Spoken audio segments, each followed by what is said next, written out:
Hello and good afternoon, everyone. Thank you so much for joining me today during our TeamOhana weekly webinar series. My name is Virginia Hyland. I'm our Director of Solutions Engineering here at TeamOhana.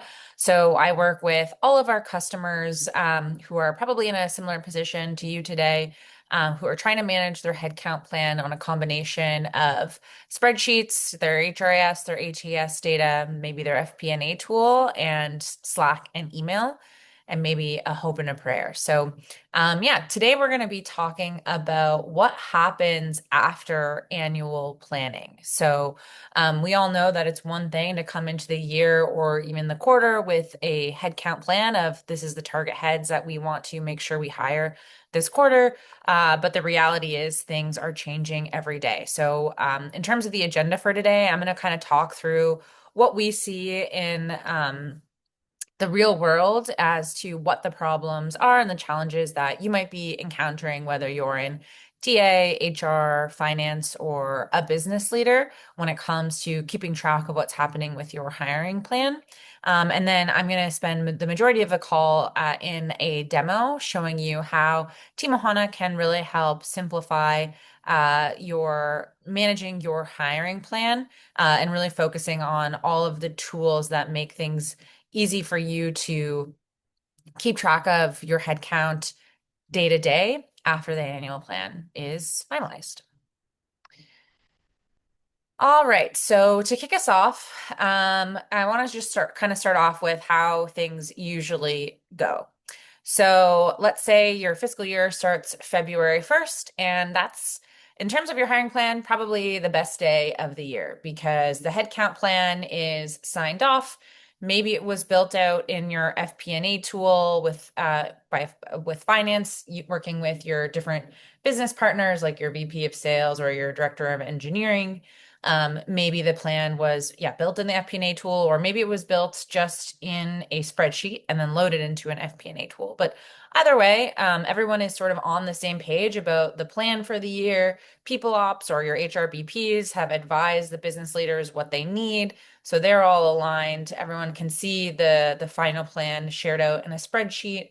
Talent acquisition finally has visibility into what they need to hire. So they're hopefully the dates have all been aligned so that they have the appropriate recruiting capacity in place. And February 1st, everyone is on the same page, and that's great. But then throughout the year, things start to change. The market shifts, which means business priorities shift. And now that plan, which was your best guess at what you would need for the year, is shifting. You up-leveled roles, which cut out room in the budget. And so you need to repurpose roles for other things. Feel free to read this slide here. I think it's some of these conversations are probably very familiar to some of you on the call. We've got this thread here of a VP of sales trying to get a backfill approved. That obviously backfills, you can't really plan for them. You can forecast attrition, which you'll see, but still need to go through an approval process. When you hire people who are over compensation, you need to be able to see that in your HRIS data before you know how you're progressing against your budget. And all sorts of changes are happening with the plan, and very quickly that spreadsheet becomes out of date. So we can see here, for example, we have this product manager role who they've been hired, but now to confirm what their actual compensation is, we need to check the offer letter that went out in the ATS. And then we have this data scientist role, which is at risk of not being hired on time because TA hasn't started it. Right. And so this is sort of the mess and the communication chaos that's caused. You have your business leaders who now no longer have a source of truth as to where to check the plan. You have your TA team, which is operating out of your ATS. You have your people ops team, which is operating out of their HRIS. So they really only have visibility to leavers and joiners.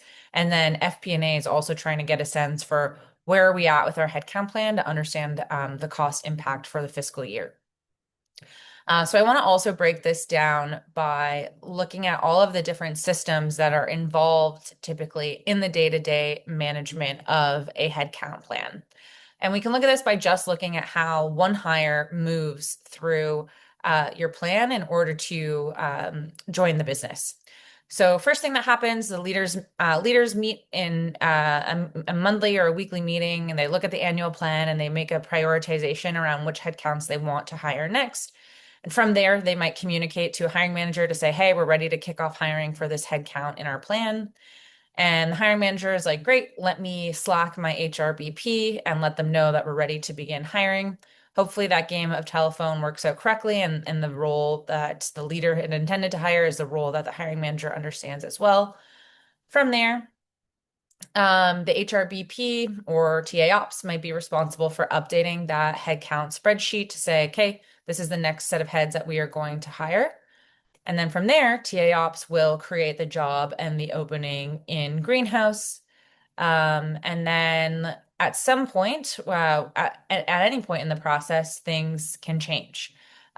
So hiring manager, maybe you're hiring candidates and you realize actually we want to up level this role based on the scope of work that we're looking to hire for, or we want to change the location, we want to change the start date. There's a million different reasons why the business might want to reprioritize or change their plan. And in order to get those change requests approved, anything that impacts compensation, you've got to go back through that change. So hiring manager needs to go back into Slack, get a reapproval. HR needs to make sure that it's approved and updated in the spreadsheet. TA needs to make sure that it's updated in their ATS. So I've got Greenhouse here in this example. So once all of those systems are updated with your change request, now you'll go through your hiring cycle.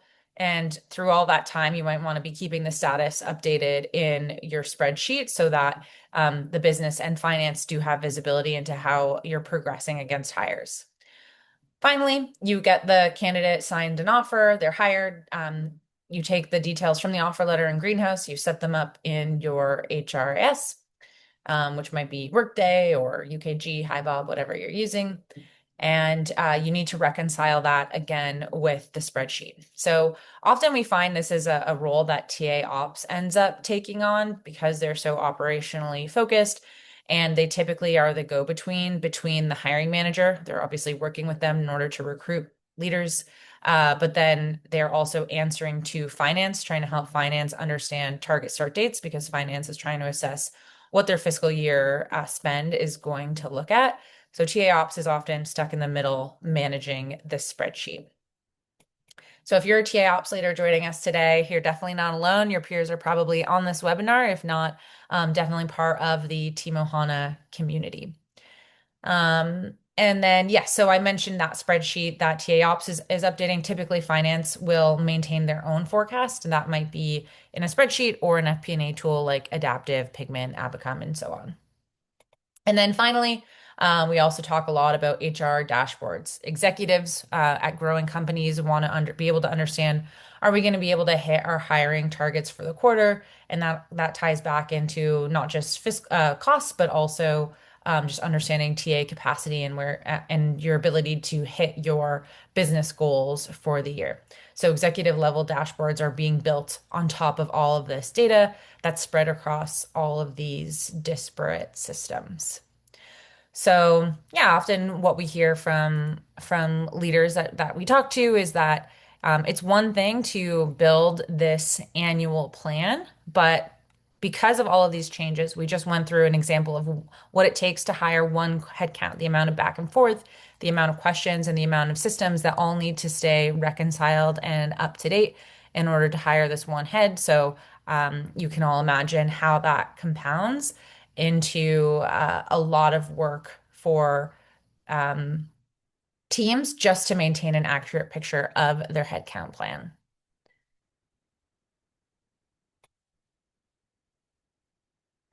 So we do focus on building out the actual plan at TeamOhana, but today we're going to focus on how customers use TeamOhana day to day in order to maintain one living system of record where every change is captured the moment it happens, and finance, HR, TA, and business leaders can all look at the same source of truth at the same time. So yeah, for those of you, so we're gonna hop into the demo for those of you meeting us for the first time. The one sentence version is that TeamOhana is purpose-built software for managing headcount. So it's pulling in and automatically reconciling data from your HRIS, from your ATS, and really becomes the home for your hiring plan. One way you can think about it is a spreadsheet of your hiring plan acts sort of like a photograph or a snapshot in time, whereas TeamOhana is more like the film watching the ever evolving and changing aspects of the plan live. So I will hop into the demo now. And we're going to go through first your high level view into how Team Ohana reconciles all of that data. And then we'll go through a few examples of how changes are tracked and managed through the system. And then, yeah, the link, the bidirectional link to your ATS. And we'll finish off with scenario planning. Okay, so starting off, I just hopped into Team Ohana's homepage dashboard. So when you think about your hiring plan, very quickly you can see how many headcount you have in seat today. This is fed directly from your HRS and where you're forecasted to go through the end of the year. I mentioned board reporting. Obviously, different views are very important to different types of leaders. So we can always break this down by division or by department. And then we can also break down this forecast monthly or quarterly as well. So you can really customize the views that are relevant to you. So we can see forecast here by department. But at a high level glance, this is just your quick forecast for the whole company to the end of the year. Similarly, because we're loading in all of your current employees' compensation from your HRIS, as well as your benchmarked roles for the open roles that you're hiring for, we can forecast your fiscal year costs and we'll show you what you currently are paying and then what your forecasted cost is to the end of the year, given known terminations and start dates of future hires. And then here we have a clear picture of what's been happening this quarter. So talking about changes, Team Ohana is being fed with all of your termination data from your HRIS. So you get a clear view of who's been terminated and where has a backfill decision not yet been made. And we'll get into this needs attention more in just a moment here. But essentially, each of these tiles, I can click into them. So I can click in and get a list of those 17 terminations that don't yet have a backfill that we either need to create a backfill or mark them as ineligible. And then you have your new hires here. So candidate is headcount is marked as hired in Team Ohana as soon as an offer is accepted in your ATS, and then it's automatically reconciled once the employee is created in your HRIS. So those integrations are a really important part of how Team Ohana maintains the live hiring plan. Um, Typically, an HRIS and an ATS, while the data should be in sync, you should have the same departments, divisions, locations, roles, and so on across the two. What we typically find is for one reason or another, HR owns the HRIS, TA owns the ATS. Data is not normalized between the two systems. And so that's a big part of what Team Ohana does is it brings the data all together in one clean structure so that then we're able to do this reporting for you and help you understand what's going on across your plan.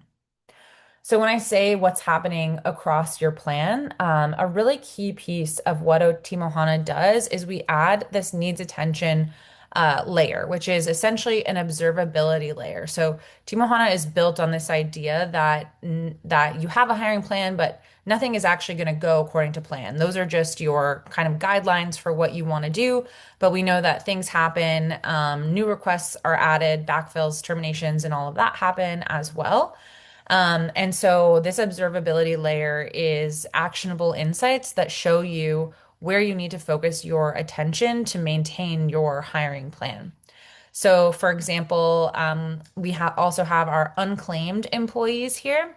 This is an example I like to think of as your CEO's nephew. This is an employee who showed up one day in your HRIS, they weren't on the approved plan and they weren't hired through your ATS. Your CEO just one day said, okay, now my nephew works at this company. So we flag that as an unclaimed employee and let your HR team know that they need to come in and make sure that they reconcile and say, yes, we acknowledge that this employee now exists and works for the business and we hired them outside of the plan. And all of this you'll be able to track to understand like how your headcount costs and numbers have changed based on all of these different changes that are happening. One last piece on the need to attention here I'll focus on is your pending approval. So we'll go through what an approval workflow looks like in TeamOhana in just a moment.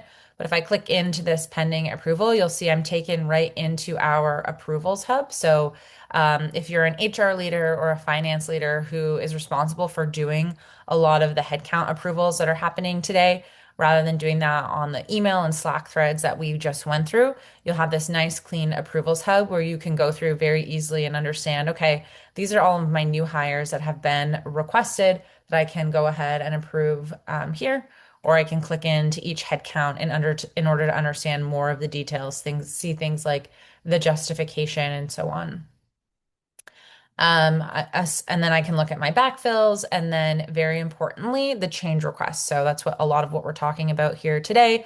What I like about the change request is that it shows you exactly what was changed. So in this case, my target equity, my target base, all of it was changed because I changed my job level from an M2 to an M3. So we're increasing the costs here.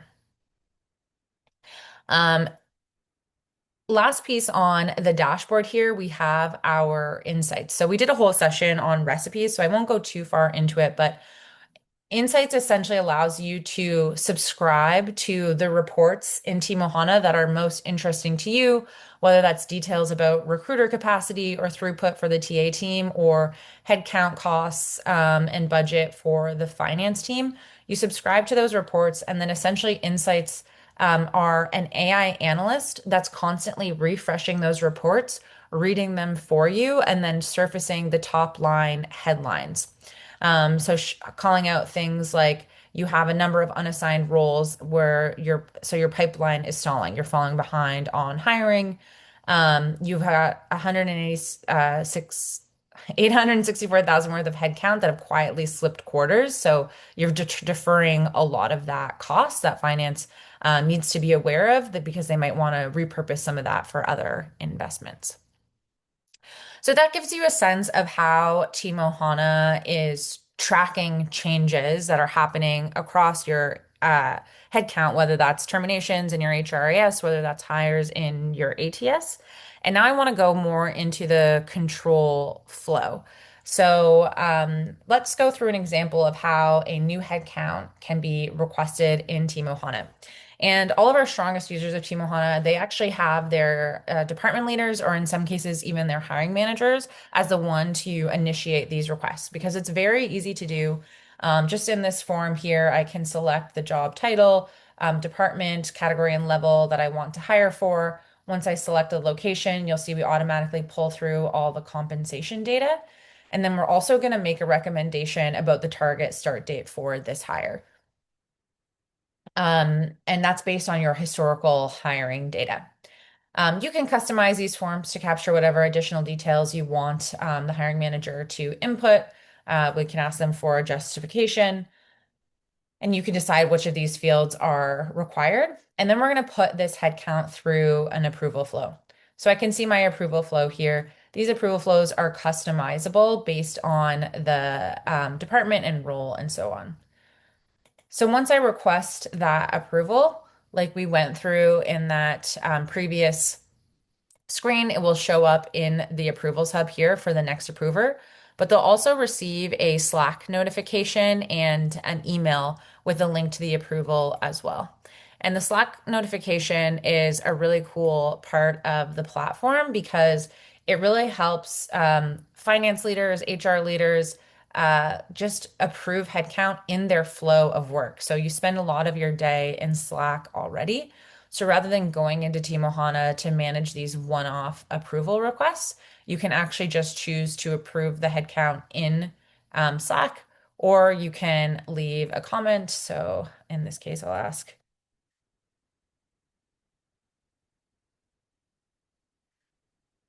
I'll leave a comment, and then if I click to view that head count in TeamOhana, I can see that comment shows up here. So an important part when we think about the headcount plan changing all of the time is everyone always wants to understand what changed, who changed it, and why. So we keep a complete history or a complete audit log of everything that happened on a headcount, who requested the headcount, what details they set, and then if there was any change requests or approvals, those would show here as well, which is really helpful to go back and understand for one given headcount what's going on.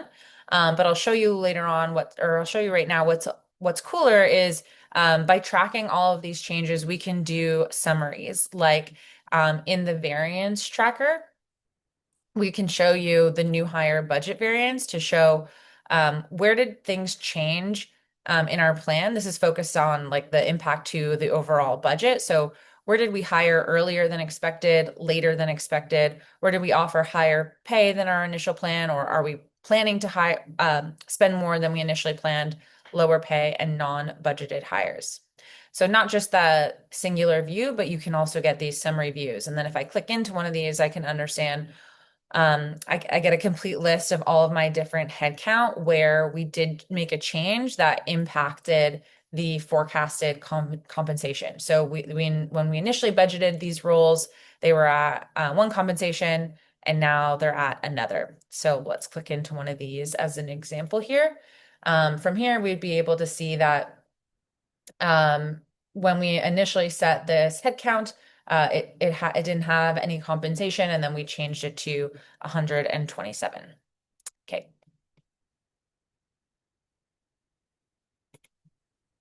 The next piece we'll look at here, very briefly, is recruiting. So once you are ready to hire a headcount, it's been approved. This gives TA Ops the control to say which of these headcounts do we now automatically want to create in the ATS. So that's very easy to do. I can just link a job or create a new job and then create the opening in my ATS. And then what's really cool is if a hiring manager wants to request a change to a role, so we can look at this renewal manager role as an example. I'll click on the job and we can actually link right into it in Ashby. And we can also link into the opening ID directly as well. So here we can see the opening in Ashby is TOH 34, and the job category and level is IC2. But let's say we actually need to up-level this role. We need to increase the scope of it. You'll see that the headcount ID is also TOH 34, so it's a one-to-one mapping with the opening ID in Ashby. And then if I go into this role and I change it from an IC2 to an IC4, that's going to increase the overall compensation. We'll add a justification, and then I'll just approve this as an admin. So now this is an IC4 level role. If I go into the opening in Ashby and I refresh it, you'll see now the job category and level is updated to an IC4. So these are the important details in the platform when changes are made in TeamOhana. They'll automatically update the opening in your ATS. So we connect with a number of ATSs. Ashby and Greenhouses are the ones that we come across most often, but we also connect with Lever and others. So that was an example of like a one-off change request. That's how a hiring manager or leader would request one simple change to one headcount. But what we also hear is, especially in like high growth organizations or high growth teams like engineering or sales, what they're doing is a lot of horse trading or what if modeling. So that's also very easy to do in TeamOhana. So earlier we saw creating a headcount. They can also create a scenario. So let's say we want to do some what if modeling. I'll create a scenario which takes a snapshot of our live plan and gives us a sandbox environment where I can play around and make changes to my plan. So let's say I want to down level this role. I can see what my total budget is for the year, what my total forecasted spend is, and what the variance is. And then we're keeping track of all of the changes. So you see, I just down leveled this role. Um, Let me go back here. I gotta update my role. So by up leveling, or sorry, down leveling the role, you see the fiscal year impact was a 30K decrease. I can see the annualized impact of down leveling the role as well. And then here you can see we're tracking that change. And now I have the target based compensation has decreased as well. So this is a really helpful way to understand how I can shift around priorities in my plan and how that's going to impact my forecasted spend before actually pushing it live for approval. Once a leader is happy with their scenario, they can request approval and it will go through an approval flow as well and then update the live hiring plan. So I just went through an example of down leveling a role. You can also duplicate headcount here and add additional headcount to the plan. Or you can add a headcount just by clicking above and then selecting the job that you're hiring for and so on. You can also do things like modeling out what happens when I change the location of a role. So let's say I want to move a role from Seattle to London. And again, I can continue to update in order to understand the overall impact of every single change I've made. And we're also going to give you a really nice change log. So this is really helpful when it comes to approving a scenario as well. And also just understanding how the plan changed over the year. So if you do quarterly replanning, you can actually do the whole replan in one scenario. You can invite every business leader as a limited editor. So that way, HR, finance, TA, they can see the whole plan, but the head of engineering as a limited editor would only be able to see the engineering heads that they're responsible for, whereas the head of sales would only see sales heads and so on. And then that way you can understand what did you actually change during your quarterly replanning. So in this case, I have 7 headcount that were added that are worth 570K, and I had 1 headcount that was modified. And then here I can see the impact of every single change that I just made. Um, I think that more or less covers everything I wanted to cover on the webinar today. So thank you so much for joining. Please feel free to reach out if you have any questions. Next week, I'll be doing another webinar, but it will be slightly different because I'll be joined by Aaron Solomon, our head of finance, and also a heavy user of TeamOhana in his past life. So definitely check that out. We'll be talking about how to have board ready headcount planning. So how you can report on your headcount plans and hiring results to your board. Thanks everyone and have a great day.